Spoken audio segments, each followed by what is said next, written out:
Good morning students. આજે આપણે English સબ્જેક્ટની અંદર ગ્રામરનો ટોપિક ભણીશું, જેનું નામ છે લેંગ્વેજ ફંક્શન. આ ટોપિક ધોરણ 11 અને ધોરણ 12 બંનેની અંદર વપરાય છે, જેનું નામ છે લેંગ્વેજ ફંક્શન.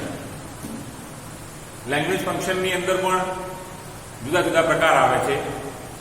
ગયા વિડીયોની અંદર આપણે જોયું કન્ડિશન ઇન ધ પ્રેઝન્ટ અને કન્ડિશન ઇન ધ પાસ્ટ, જેની અંદર પ્રેઝન્ટમાં પણ શરત લખી શકાય અને પાસ્ટ એની અંદર પણ શરત લખી શકાય. ઇફ અને અનલેસ એ બે લેંગ્વેજ આઇટમ હતી, એ શબ્દોથી આપણે એને કન્ડિશન તરીકે ઓળખતા હતા. આ વિડીયોની અંદર આપણે જોઈએ છીએ લેંગ્વેજ ફંક્શન, જેનું નામ છે પર્પઝ. પર્પઝ એટલે કે હેતુ. કોઈ પણ ક્રિયાનો હેતુ દર્શાવવા માટે આ પ્રકારના શબ્દોનો ઉપયોગ થાય છે. જે વપરાતા શબ્દો છે એને આપણે કહીએ છીએ લેંગ્વેજ આઇટમ્સ.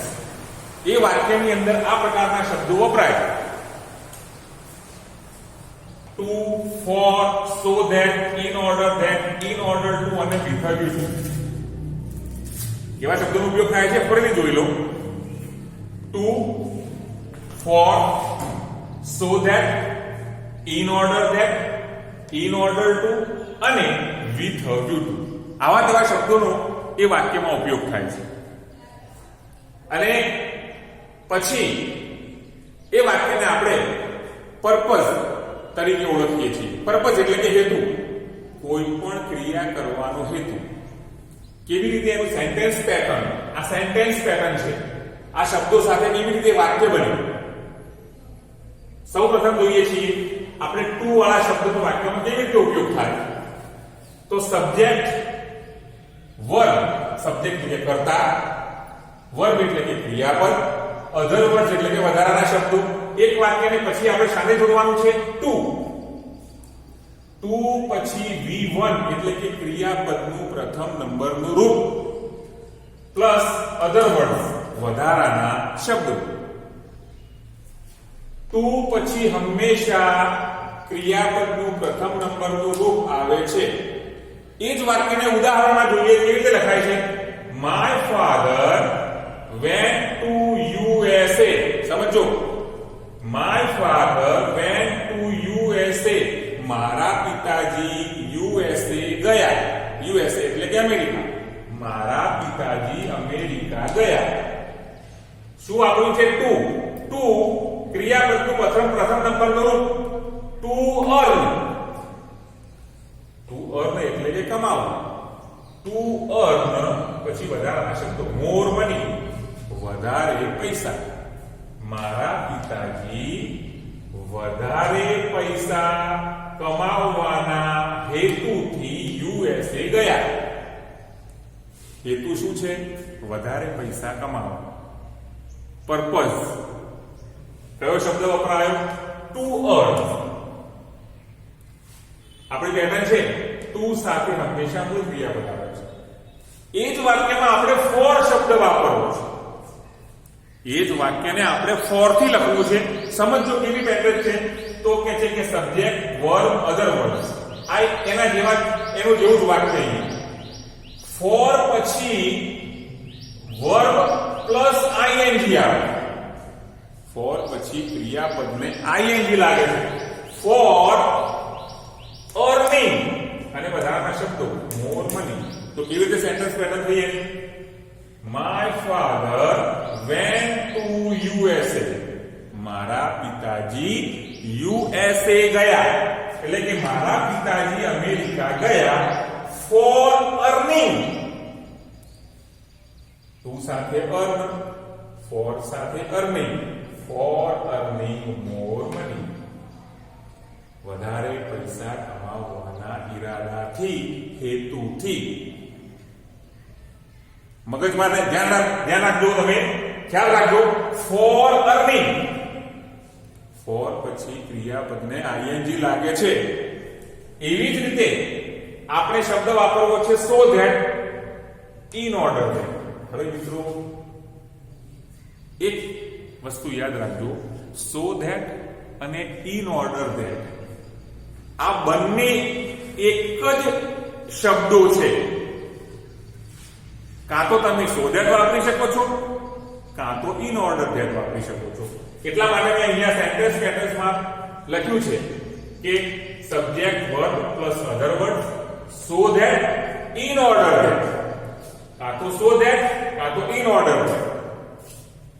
પછી સબ્જેક્ટ એટલે કે કર્તા, પછી બીજું વાક્ય આખું બને છે કર્તા એટલે કે સબ્જેક્ટ, અને પછી મોડેલ ઓક્સિલિયરીઝ આપણા સહાયકારક ક્રિયાપદોનો ઉપયોગ થાય છે. Can, could, will, would, may, might આવા તેવા શબ્દોનો ઉપયોગ થાય છે. અને એ લખ્યા પછી વર્બ 1 એટલે કે ક્રિયાપદનું પ્રથમ નંબરનું રૂપ આવે છે અને પછી વધારાના શબ્દો. તો શું થશે sentence pattern? My father went to USA. મારા પિતાજી USA ગયા. મારા પિતાજી USA ગયા સો ધેટ અથવા ઇન ઓર્ડર ધેટ. જોયું ને બંને શબ્દો, બંનેમાંથી ગમે તે એક વપરાય. સો ધેટ અથવા in order that. So that in order that. હવે પાછળ આપણે જોયું સબ્જેક્ટ, તો અહીંયા શું છે? હી, કર્તા તરીકે. કેમ કે આગળના વાક્યમાં માય ફાધર છે. માય ફાધર ત્રીજો પુરુષ એકવચન, પુરુષ એટલે હી. પછી અહીંયા કુડ લખ્યું છે. કેમ કે આગળનું વાક્ય ભૂતકાળ છે એટલે આપણે કેન નું કર્યું કુડ. He could. અને જ્યારે પણ can, could, will, would, may, might જેવા મોડલ ઓક્સિલરીઝ આવે પછી તરત જ ક્રિયાપદનું પ્રથમ નંબરનું રૂપ earn. Could earn more money. My father went to USA so that અથવા in order that he could earn more money. મારા પિતાજી USA ગયા so that કે જેથી. મારા પિતાજી USA ગયા કે જેથી તેઓ વધારે પૈસા કમાઈ શકે. આખે આખા બે વાક્યો બને. એટલા માટે આપણે બીજા વાક્યની અંદર કર્તાનો ઉપયોગ કર્યો છે.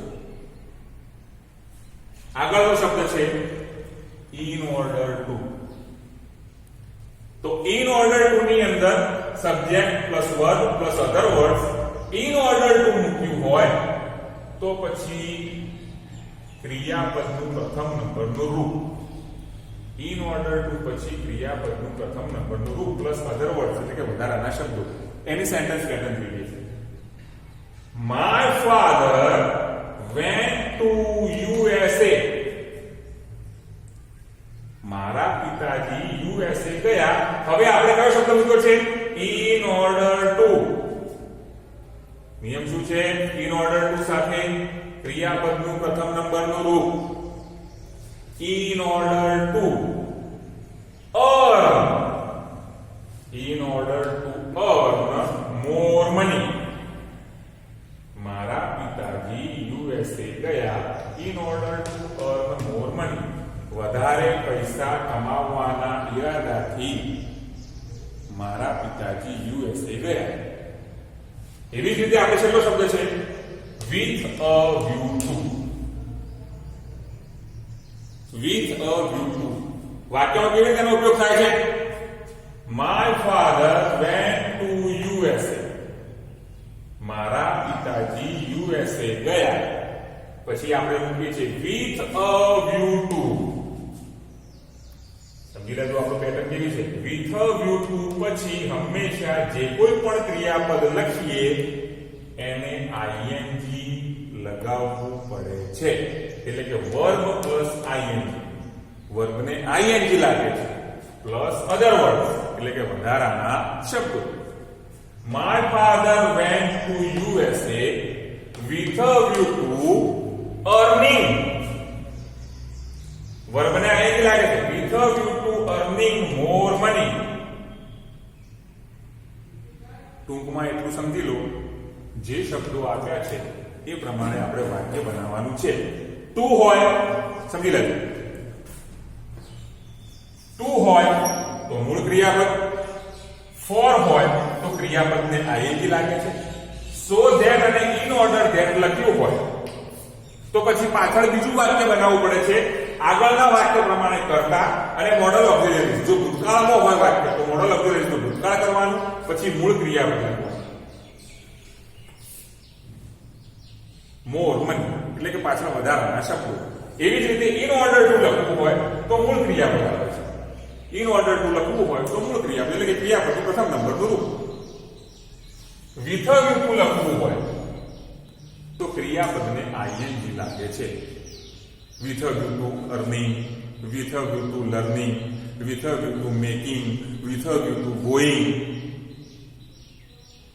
હવે આ બધા જ વાક્ય આપણે જે સમજ્યા, રિવિઝનમાં એવું તમને કહી શકું કેવા કેવા શબ્દોનો ઉપયોગ થાય છે. આ ફંક્શનનું નામ છે પર્પઝ. એમાં વપરાતા શબ્દો કયા છે જેને લેંગ્વેજ આઇટમ કહીએ છીએ? To, for, so that, in order that, in order to, with a view two.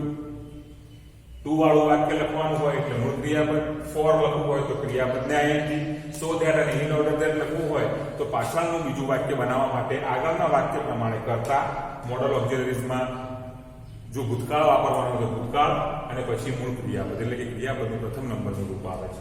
એવી જ રીતે ઇન ઓર્ડર ટુ લખવું હોય તો મૂળ ક્રિયાપદ in order to earn. With a view two લખવું હોય તો ક્રિયાપદને આઈએનજી લાગે છે.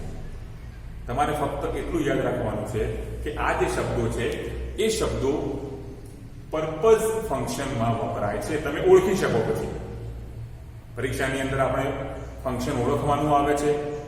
ફંક્શનનો કહેવામાં આવે છે કે વાક્યમાં પ્રયોગ કરવાનો આવે છે અને કમ્પ્લીટ ધ સેન્ટેન્સ એ વાક્ય બીજું અડધું લખવાનું પણ આવે છે. હવે તમને ઉદાહરણ તરીકે એક વાક્ય આપું તો તમે બીજા વાક્ય કેવી રીતે ઘરે બનાવો તો એક વાક્ય છે ઉદાહરણ સ્વરૂપે એક્ઝામ્પલ સમજો. I went to market. હું માર્કેટમાં ગયો. To buy vegetables. શાકભાજી ખરીદવા. હું માર્કેટમાં શાકભાજી ખરીદવા ગયો. હવે આ જ વાક્યને આપણે for, so that, in order that, in order to અને વિથ અ વ્યૂ ટુ થી તમારે ઘરે પ્રયત્ન કરવાનો છે. આ વાક્ય એક્ઝામ્પલ માટે તમને આપ્યું છે. હવે આના પરથી તમારે આ પ્રકારના વાક્ય બનાવવાના છે. કંઈ પણ તમને ખબર ન પડે તો તમે મારા પર્સનલ નંબર ઉપર ફોન કરી શકો છો, મારો કોન્ટેક્ટ કરી શકો છો. Thank you very much.